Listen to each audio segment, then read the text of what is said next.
Wow.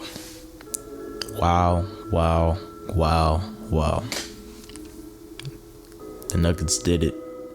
The Nuggets came back from 3-1 against the Clippers. Wow. I mean, my thoughts on this instant reaction. Actually, no, I slept and then I woke up to make this video. I don't know.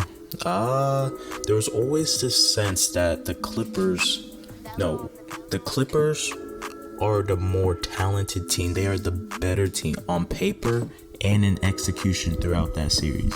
There is now 3 games in a row where the Clippers will be up by at least 18. You know, at some point in the game, a lot of that was near the end of the game, late third quarter or something like that. And then they throw it away. There was this thought that when the Clippers wanted to win, they could win. But they were treating the Nuggets as like a precursor, right? That their eye was on the Battle of LA. Everyone's eyes were on the Battle of LA. Everyone wanted to see LeBron versus Kawhi, right? I know I wanted to see that, especially if it wasn't for this pandemic, right? The Battle of LA in LA, seeing I'm not even gonna start reminiscing about that or dreaming about that, right? Because it's not happening this year. Thanks to the Joker, right? There's no Batman to take him out this time. There's something wrong with that team, and you don't see this in Toronto, and you don't see this in San Antonio, right? This lack of discipline, right?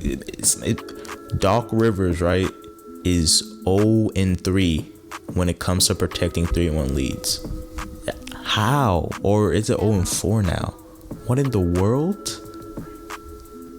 What? I think he's like 0-7 in game 7s. How? Man, I'm gonna cut that part out, but it's very disappointing all around. At some point, you need to tell your team, hey, let's just take care of business. Let's finish business, man. But props to the whole Denver Nuggets team. Props. The mental fortitude needed to come out of those holes that you made yourself is special. It's special. They showed up. You saw this from last year against Portland, right? Unfortunately, CJ McCollum became Michael Jordan for that game, and they fell barely short. Jamal Murray had a bad game. You're not seeing any of that here. They never play, even if they're down by 20, down by 18 in halfway through the third. They never play like they lost, ever, man. And me personally, looking at the Nuggets going into this game, I was like, wow, the Nuggets really don't have anything to lose, right? The Clippers have everything to lose. They put their whole future to get to this final. They are all in. And the Nuggets, they are a naturally built team. No superstar trading, no big free agent signings. No, naturally built through the draft. And they're not at their peak yet. They're really not. Or maybe they are. Maybe this game changed. Really should change the perception of that. Also, Nikola Jokic is probably the best center in the NBA now. What was it? He had a triple-double yesterday with 20 rebounds, but it wasn't even about... With Jokic, it's not about his box score, right? He is averaging 26 in this playoffs, but it's not about his box score. It's about what he gives you on that high post, how you give him the ball. You saw a little bit of this with Bam, but with Jokic, it's 20 times, 50 times, right? And then Jamal Murray. Maybe this guy needs to be a star. 36. When he made that fadeaway 3, I think you'll see that later in the highlights. Man, oh my gosh. I'm really out of words right now. That fourth quarter, I think the Clippers went 0 for 11. Or was it 0 for 15? They didn't score for 7 minutes. 7 minutes in the fourth quarter of a closeout game 7. That can't happen. I don't know. Like, I'm gonna put a visual up there Kawhi had 14, George Plandemic P had 10. It's like he transferred whatever's bringing down his game in the playoffs to the rest of his teammates. But yeah, another thing about the Clippers though, real quick, is they, like what I said earlier, you don't see this in Toronto, you don't see this in San Antonio, but this type of entitlement that you saw it even a little bit last year when they lost to the Warriors and KD. They act like they're there when they haven't won anything. They act like they're the Warriors winning 3. But even the Warriors, actually no, I don't even need to bring them up. But they just feel entitled to go to the conference final. They feel entitled to be considered contenders, right? And on paper, you have the reigning Finals MVP, reigning playoff performer. Then you get Paul George, yeah.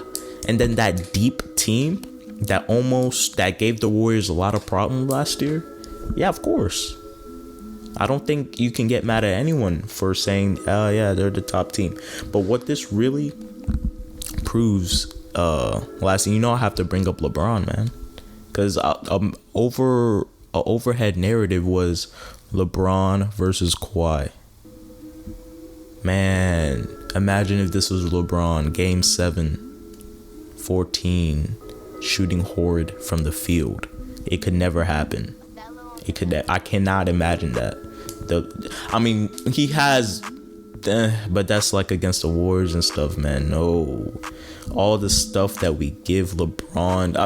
That really reminded me just how high we hold the standard we hold LeBron to. Kawhi, I thought he was the better player than LeBron. I doubted LeBron once again. LeBron is still the best player in the NBA, and it's not even close, right? There's some people like, oh, Giannis, oh, maybe Kawhi, and I still think Kawhi is a really good player, but this can't happen. No matter what, no, this can't happen. It's not even so much that it was a 3-1 lead, right? Because to me, being up 3-1 isn't much more significant than being up 2-1. And if you go to a game 7, you go to a game 7. So yeah, that's all I have, man. All right, I'm gonna be releasing a full playoff preview, Nuggets Lakers. As of right now, without going into the numbers and details, I think I can't choose against LeBron again. But this Nuggets team is something for real.